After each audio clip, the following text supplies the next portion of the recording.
എല്ലാവരും ഓണത്തിന് പൂക്കളം തീർക്കുമ്പോൾ വർക്കലക്കാരനായ റിട്ടയർഡ് ഹെൽത്ത് ഇൻസ്പെക്ടർ സുരേഷ് പേനക്കളമാണ് തീർക്കുന്നത്. 10,000-കണക്കിന് പേനകളുണ്ട് സുരേഷിന്റെ ശേഖരത്തിൽ. പേനക്കളത്തിൽ പഴയകാല വാച്ചുകളും ഓട്ടക്കാലങ്ങൾ ഉൾപ്പെടെയുള്ള പഴയ നാണയത്തുട്ടുകളുമുണ്ട്. 70 വർഷത്തോളം പഴക്കമുള്ള ലോക്കർ, പഴയ ഗ്യാസ് ലൈറ്റർ, പഴയകാല ടൈപ്പ് റൈറ്ററുകൾ, ഗ്രാമഫോണുകൾ, റാന്തലുകൾ, പഴയ പവൻ തൂക്കി ത്രാസ്, പണ്ട് അറബി നാട്ടിൽ ഉപയോഗിച്ചിരുന്ന വൈൻ മേക്കർ, പണ്ടത്തെ ഫോണുകൾ, റേഡിയോകൾ, ടേപ്പ് റെക്കോർഡുകൾ എല്ലാമുണ്ട് സുരേഷിന്റെ ശേഖരത്തിൽ. കാലയവനികയ്ക്കുള്ളിൽ മറഞ്ഞ പ്രശസ്ത കഥകൻ പി സാംബശിവന്റെ ഒട്ടുമിക്ക കഥകളുടെ കാസറ്റുകളും സുരേഷ് നിധി പോലെ സൂക്ഷിക്കുന്നു.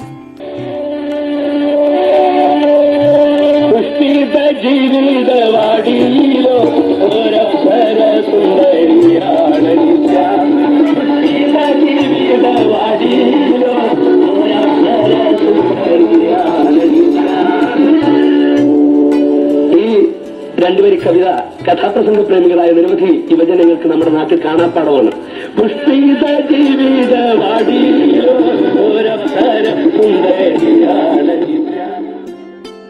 പണ്ടത്തെ ഗാന്ധി മോഡൽ വാച്ച്, പഴയ ക്യാമറ, സ്പൂഡ് ഡിസ്ക്, അങ്ങനെ പോകുന്നു പഴമയുടെ കാഴ്ചകൾ. പഴയകാല പത്രങ്ങളുടെ വലിയൊരു ശ്രേണിയും ഇവിടെയുണ്ട്. പണ്ടത്തെ റെയിൽവേ ക്ലോക്കാണിത്. ഇത്രയും പുരാവസ്തുക്കളൊക്കെ തന്റെ ശേഖരത്തിൽ ഉണ്ടെങ്കിലും സുരേഷിന് കൂടുതൽ ഇഷ്ടം പേനകളോട് തന്നെയാണ്. ലക്ഷങ്ങൾ വിലപിടിപ്പുള്ള പേനകളുണ്ട് സുരേഷിന്റെ പക്കൽ. വാട്ടർമാൻ സ്വർണ്ണപ്പേനയും പാർക്കർ, ഹീറോ, ഷെവേഴ്സ് പേനകളൊക്കെയുമുണ്ട്. 1905 MBBS manual of tropical medicine എന്ന പുസ്തകം സുരേഷിന്റെ പക്കലുണ്ട്. അന്നത്തെ വില 27 രൂപ. കർവ് റൈറ്റിംഗിലും സുരേഷ് സമർത്ഥനാണ്. വർക്കല മൈതാനത്തുള്ള കീർത്തനയിൽ വിശ്രമ ജീവിതം നയിക്കുകയാണ് സുരേഷ്.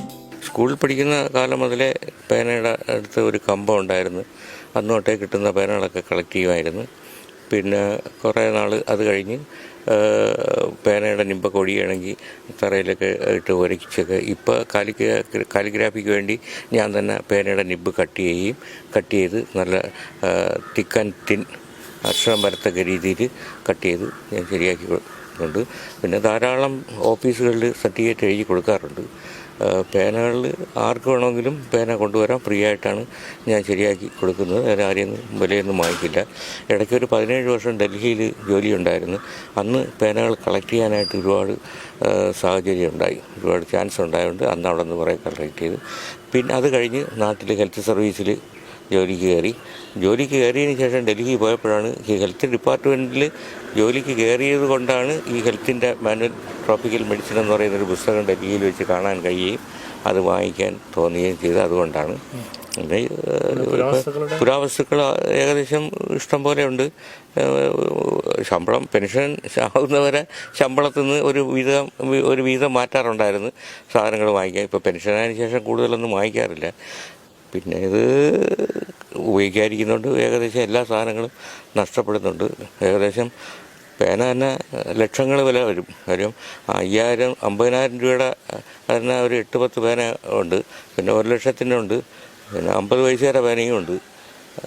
കൂടുതലും മഷിപ്പേനകളാണ്, ഫൗണ്ടൻ പേനാണ് കൂടുതലും. ഇപ്പോഴും പേന എവിടെയെങ്കിലും കിട്ടിയാൽ കളക്ട് ചെയ്യുന്നുണ്ട്. തന്റെ പക്കലുള്ള പേനകളുടെ മൂല്യം വെച്ച് നോക്കുമ്പോൾ സുരേഷ് ലക്ഷാധിപതിയാണ്. പക്ഷേ സർക്കാരിന്റെ പെൻഷൻ ഇല്ലെങ്കിൽ ജീവിക്കാനുമാവില്ല.